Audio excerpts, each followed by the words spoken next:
ನಾನು ಬಹುಶಃ ಪುತ್ತೂರಿನಲ್ಲಿ MLA ಆಗಲಿಕ್ಕೆ ಕಾರಣೀಭೂತರಾದವರು, ನನಗೆ ಅನುಗ್ರಹ ಮಾಡಿದವರು, ನಾನು ನಂಬಿರುವಂಥ ಆ ಮಹಿಷಮರ್ದಿನಿ ದೇವಿ, ಆ ಪುತ್ತೂರಿನ ಮಹಾಲಿಂಗೇಶ್ವರ ದೇವರು, ಆನಂತರ ಎಲ್ಲ ಧರ್ಮದ ದೈವ ದೇವರುಗಳು, ಆನಂತರ ಈ ಭಾಗದ ಜನರು, ಅದರ ಜೊತೆಗೆ ಅಲ್ಲಿವರೆಗೆ ಮುಟ್ಲಿಸಿಕೆ ಕಾರಣೀಭೂತರಾದವರು ನಮ್ಮ ಉಪಮುಖ್ಯಮಂತ್ರಿಗಳಾದ ಈ ರಾಜ್ಯದ ಎಲ್ಲ ಜನರ ಕಣ್ಮಣಿಯಾಗಿರುವಂಥ DK ಶಿವಕುಮಾರ್ ಅಂತ ಹೇಳಲಿಕ್ಕೆ ನಾನು ಅತ್ಯಂತ ಸಂತೋಷದಿಂದ ಹೇಳಲಿಕ್ಕೆ ಇಚ್ಛೆ ಪಡ್ತೇನೆ. ನಾನು ಬೇರೆ ಪಕ್ಷದಲ್ಲಿ ಇದ್ದೆ. ಆವಾಗ ನನ್ನನ್ನು ಹುಡುಕಿ, ನಾನು ಬೇರೆ ಪಕ್ಷದಲ್ಲಿ ಇರುವಾಗಲೂ ಕೂಡ DK ಶಿವಕುಮಾರ್ ಅವರು ನನಗೆ ಆತ್ಮೀಯರಾಗಿಯೇ ಇದ್ದರು. ನನ್ನನ್ನು ಹುಡುಕಿ ನನಗೆ ಏನು ನೀನು ಇಲ್ಲಿ ಸೀಟು ಕೊಟ್ಟಲ್ಲಿ ಪಕ್ಷವನ್ನು ನಿಭಾಯಿಸಿಕೊಂಡು ಒಂದಷ್ಟು ಬುದ್ಧಿ ಮಾತುಗಳನ್ನು ಹೇಳಿ ನನ್ನನ್ನು ಪಕ್ಷಕ್ಕೆ ಕರೆತಂದು ಇವತ್ತು ಶಾಸಕನಾಗಿ ಮಾಡಿ, ಇವತ್ತು ಕೂಡ ನನ್ನ ಪ್ರತಿನಿತ್ಯದ ಯಾವುದೇ ಕೆಲಸಗಳಿದ್ದರೆ ಅದಕ್ಕೆ ಮಾರ್ಗದರ್ಶಕನ ಕೊಡುವವರು DK ಶಿವಕುಮಾರ್. ಇವತ್ತು ಜನರ ಯಾರೇ ಕಾರ್ಯಕರ್ತನ ಯಾವುದೇ ತೊಂದರೆ ಇದ್ದರೆ ಅದನ್ನು ಆಲಿಸಿ, ನಮ್ಮ ಹತ್ರ ಶಾಸಕರಾದ ಮೇಲೆ ನಮ್ಮ ಹತ್ರ ಬೇಕಾದಷ್ಟು ಚರ್ಚೆಗಳು ಇರ್ತದೆ. ಅದಕ್ಕೆ ಪ್ರತಿಯೊಂದು ಚರ್ಚೆಗಳಿಗೆ ಉತ್ತರ ಮತ್ತು ಪರಿಹಾರವನ್ನು ಕೊಡುವವರು ಕೂಡ ಪಕ್ಷವನ್ನು ಕಟ್ಟಲಿಕ್ಕೆ ಯಾವ ರೀತಿ ಪಕ್ಷ ಕಟ್ಟಬೇಕು, ಯಾವ ರೀತಿ ನಡಿಬೇಕು, ಇವತ್ತು ನಾನು ಏನಾದರೂ ಅಚೀವ್ಮೆಂಟ್ ಮಾಡಿದರೆ ಬಹುಶಃ ಅದಕ್ಕೆ DK ಶಿವಕುಮಾರ್ ಅವರ ಮಾರ್ಗದರ್ಶನ ಮತ್ತು ಅವರ ಆಶೀರ್ವಾದ ಅಂತ ನಾನು ಹೇಳಲಿಕ್ಕೆ ಇಷ್ಟಪಡ್ತಾ ಇದ್ದೇನೆ. ಈ ಕಟ್ಟಡ ನಮ್ಮ ಹತ್ರ ಯಾವಾಗಲೂ ಹೇಳ್ತಾ ಇದ್ರು, ಪಕ್ಷ ಬೆಳಿಬೇಕು, ಪಕ್ಷ ಇದ್ದರೆ ಯಾವುದು ಇದ್ರೂ ಪಕ್ಷ ಬೆಳಿಬೇಕು. ಅವರ ಕನಸು ಇತ್ತು ಕರ್ನಾಟಕ ರಾಜ್ಯದಲ್ಲಿ 100 ಕಡೆ ಕಾಂಗ್ರೆಸ್ ಭವನ ಮೇಲೆ ಬರಬೇಕು. ಅದಕ್ಕಾಗಿ ಒಂದೇ ದಿವಸ ನೀವು 100 ಕಾಂಗ್ರೆಸ್ ಭವನಕ್ಕೆ ನಾನು ಶಿಲಾನ್ಯಾಸ ಮಾಡಬೇಕು ಅಂತ ಕಲ್ಪನೆ ಇತ್ತು. ಆದರೆ ನಾನು ಮೊನ್ನೆ ಅವ್ರ ಹತ್ರ ಮನವಿ ಮಾಡಿಕೊಂಡೆ, ಸರ್ ನಮ್ದು ಎಲ್ಲ ರೆಡಿ ಆಗಿದೆ, ನಿಮ್ಮ ಮನವಿ ಪ್ರಕಾರ ನಾವೆಲ್ಲ ರೆಡಿ ಮಾಡಿ ಇಟ್ಟಿದ್ದೇವೆ, ನಮಗೆ ಅನುಮತಿ ಕೊಡಬೇಕು. ನಾವು ಇನ್ನು 6 ತಿಂಗಳಲ್ಲಿ ಈ ಕಟ್ಟಡವನ್ನು ಕಟ್ಟಿ ನಿಮ್ಮ ಕೈಯಿಂದ ಮುಖ್ಯಮಂತ್ರಿಯಾಗಿ ನೀವು ಬಂದಾಗ ನಿಮ್ಮ ಕೈಯಿಂದ ಅದನ್ನು ಶಿಲಾನ್ಯಾಸ ಮಾಡ್ತೀವಿ ಅನ್ನೋ ಒಂದು ವಿಚಾರವನ್ನು ಹೇಳಿದ್ದೇವೆ, ಉದ್ಘಾಟನೆ ಮಾಡ್ತೀವಿ ಅಂತ ಹೇಳಿದ್ದೇವೆ. ಬಹುಶಃ ಇವತ್ತು ಅದನ್ನು ಒಳ್ಳೆಯ ರೀತಿಯಲ್ಲಿ ಶಿಲಾನ್ಯಾಸ ಮಾಡುವಂಥ ಕೆಲಸ ಆಗಿದೆ. ಇನ್ನು 6 ರಿಂದ 7 ತಿಂಗಳ ಒಳಗೆ ಅದನ್ನು ಉದ್ಘಾಟನೆ ಮಾಡಲಿಕ್ಕೂ ಕೂಡ ನಮ್ಮ ಇಲ್ಲಿ ದೊಡ್ಡ ಕಾರ್ಯಕ್ರಮದ ಮುಖಾಂತರ ಅದನ್ನು ಮಾಡುವಂಥ ಕೆಲಸವನ್ನು ಮಾಡ್ತೇವೆ ಅನ್ನೋ ವಿಚಾರವನ್ನು ಹೇಳಿ, ಪಕ್ಷ ಅಂತ ಹೇಳಿದ್ರೆ ನಾನು ನಿಮ್ಮ ಹತ್ರ 1-2 ಮಾತು ಮಾಡಿ ನಾನು ಮುಗಿಸ್ತೀನಿ. ಪಕ್ಷ ಅಂತ ಹೇಳಿದ್ರೆ ಒಂದು ದೊಡ್ಡ ಮರ ಇದ್ದಾಗೆ ಬಂಧುಗಳೇ, ಕಾರ್ಯಕರ್ತರು ನಾವೆಲ್ಲ ಇದ್ದೇವೆ. ಪಕ್ಷದಲ್ಲಿ ವ್ಯತ್ಯಾಸಗಳು ಇದ್ದೇ ಇರ್ತದೆ. ಯಾವತ್ತು ನೋಡಿದ್ರು ಎಲ್ಲರನ್ನು ನಮ್ಮ ಕೈಯಲ್ಲಿ 5 ಬೆರಳುಗಳು ಸರಿ ಇಲ್ಲ. ಹಾಗೆ ಒಬ್ಬರು ಅಸಮಾಧಾನಗಳು, ನೀವು 10 ಕೆಲಸವನ್ನು ಮಾಡಿ 11ನೇ ಕೆಲಸವನ್ನು ಮಾಡಿದ್ರೆ ನಮಗೆ ಸ್ವಲ್ಪ ನಮಗೂ ಆಗ್ತದೆ.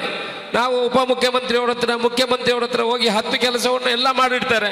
ಒಂದು ಕೆಲಸಕ್ಕೆ ಇಲ್ಲ ಬಾ ನಾಳೆ ಬಾ ಅಂತ ಹೇಳಿದ ಕೂಡಲೇ ಅವತ್ತು ನಮಗೆ ಸ್ವಲ್ಪ ಅಸಮಾಧಾನ ಆಗ್ತದೆ. ಕಾರ್ಯಕರ್ತರಲ್ಲೂ ಕೂಡ ಹಾಗೆ, ಅದು ನಿಜ ಇರುವಂಥದ್ದು, ಇಡೀ ಪಕ್ಷದಲ್ಲಿ ಇರುವಂಥದ್ದು. ನಾವು ಅದನ್ನೆಲ್ಲ ಒಂದು ದೊಡ್ಡ ಮಾವಿನ ಮರ ಹೇಗೆ ಬೆಳೀತದೆ, ಅದರಲ್ಲಿ ಹಣ್ಣುಗಳನ್ನು ತಿಂತೇವೆ ನಾವು, ಪಕ್ಷಿಗಳು ತಿಂತೇವೆ.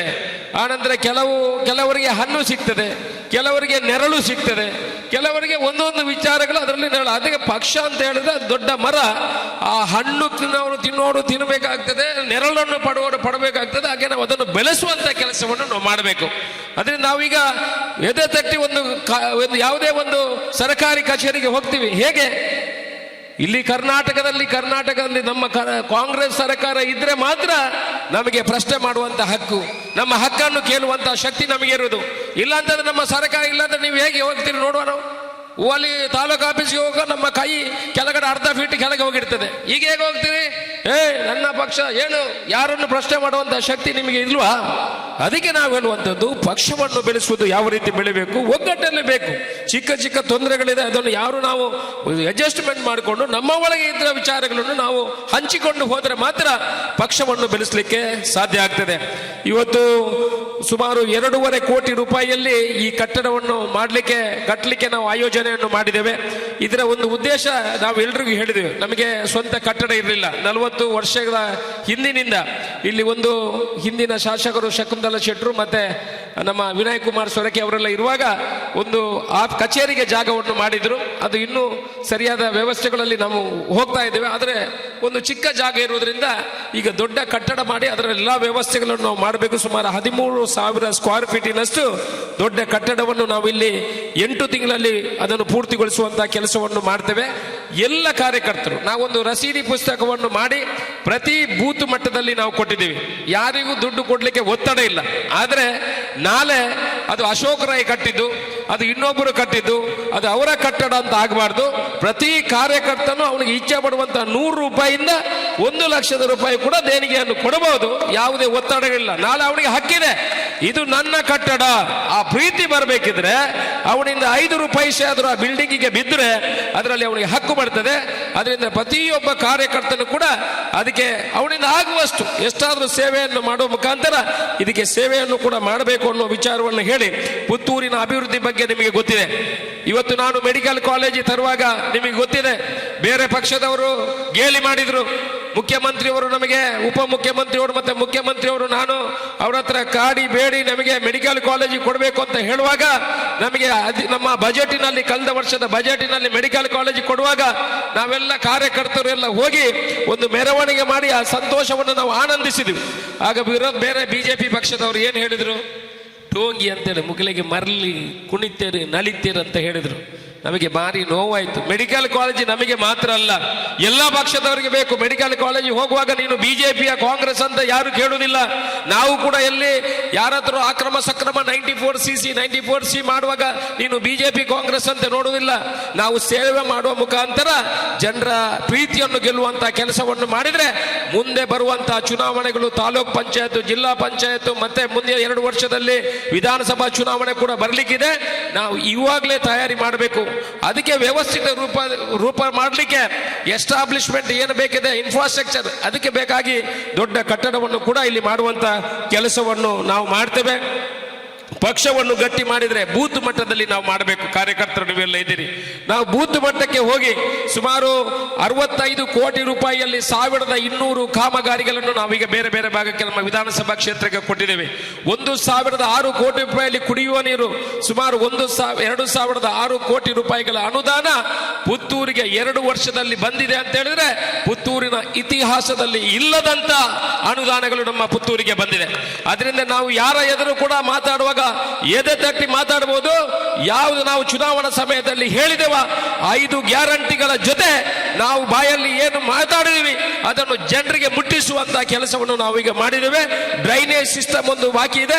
ಆ ಡ್ರೈನೇಜ್ ಸಿಸ್ಟಮ್ನ ವ್ಯವಸ್ಥೆ ಕೂಡ ಪುತ್ತೂರಿಗೆ ಮುಂದಿನ ದಿವಸಗಳಲ್ಲಿ ಬರುವಂತಹ ಕೆಲಸಗಳು ಮುಂದಿನ ದಿವಸಗಳಲ್ಲಿ ಆಗ್ತದೆ ಅನ್ನುವ ಮಾತನ್ನು ಹೇಳಿ, ಪಕ್ಷದಲ್ಲಿ ನಾವೆಲ್ಲ ಜೊತೆಯಲ್ಲಿ ಸೇರಿ ಕೆಲಸವನ್ನು ಮಾಡಿದ್ರೆ ಖಂಡಿತ ನಾವು ಮುಂದಿನ ವರ್ಷ ಶಿಸ್ತನ್ನು ಬೆಳೆಸಿಕೊಂಡು, ಶಿಸ್ತು ಇಸ್ ವೆರಿ ಇಂಪಾರ್ಟೆಂಟ್.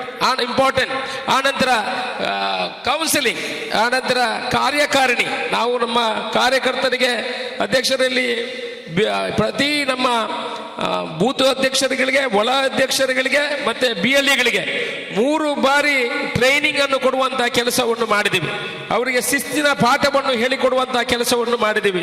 ಪ್ರತಿ ವರ್ಷ ಕೂಡ 2 ಬಾರಿ ಅವರಿಗೆ ಟ್ರೈನಿಂಗ್ ಅನ್ನು ಕೊಡುವ ಮುಖಾಂತರ ಪಕ್ಷದಲ್ಲಿ ಶಿಸ್ತನ್ನು ಬೆಳೆಸುವಂತಹ ಕೆಲಸವನ್ನು ಮಾಡ್ತಾ ಇದ್ದೇವೆ. ಒಟ್ಟಿನಲ್ಲಿ ಬಲಿಷ್ಠವಾದ ಪಕ್ಷವನ್ನು ಕಟ್ಟಬೇಕಿದ್ರೆ ಅಶೋಕ್ ರೈಯಿಂದ ಒಬ್ಬರಿಂದ ಸಾಧ್ಯ ಇಲ್ಲ, ಅಧ್ಯಕ್ಷರಿಂದ ಸಾಧ್ಯ ಇಲ್ಲ, ಮುಖ್ಯಮಂತ್ರಿಯವರಿಂದ ಸಾಧ್ಯ ಇಲ್ಲ. ಅವರು ಒಳ್ಳೆಯ ಆಡಳಿತವನ್ನು ಕೊಡಬಹುದೇ ಹೊರತು ಮನೆ ಮನೆಗೆ ಹೋಗಿ ಚುನಾವಣೆಯಲ್ಲಿ ಮತ ಕೇಳಲಿಕ್ಕೆ ಸಾಧ್ಯ ಇಲ್ಲ. ನೀವು ಇದ್ದೀರಿ ಕಾರ್ಯಕರ್ತರು, ನಾವು ಮನೆ ಮನೆಗೆ ನಮ್ಮ ಸೇವೆಯನ್ನು ಮಾಡುವ ಮುಖಾಂತರ ಬಿಜೆಪಿ ಕಾಂಗ್ರೆಸ್ ಅಂತ ನೋಡಬೇಡಿ. ಪ್ರತಿಯೊಬ್ಬನ ವಿಶ್ವಾಸವನ್ನು ತಗೊಳ್ಳುವಂತಹ ಕೆಲಸವನ್ನು ಮಾಡಿ, ಅವರ ಕೆಲಸವನ್ನು ಮಾಡಿಕೊಡಿ, ನಮ್ಮವರ ಕೆಲಸವನ್ನು ಮಾಡಿ ಅವರ ಕೆಲಸವನ್ನು ಕೊಡುವ ಮುಖಾಂತರ ಇಡೀ ಜನರ ವಿಶ್ವಾಸವನ್ನು ತೆಗೆದುಕೊಳ್ಳುವಂತಹ ಕೆಲಸ ನಾವು ಕಾರ್ಯಕರ್ತರು ಮಾಡಬೇಕಿದೆ. ಆದ್ದರಿಂದ ಇವತ್ತಿನ ಕಾರ್ಯಕ್ರಮದಲ್ಲಿ ನಮ್ಮ ಉಪಮುಖ್ಯಮಂತ್ರಿಗಳು ಬಂದು ನಮಗೆ ಮಾರ್ಗದರ್ಶನ ಮಾಡ್ತಾರೆ. ಶಿಲಾನ್ಯಾಸವನ್ನು ಆಗಿದೆ.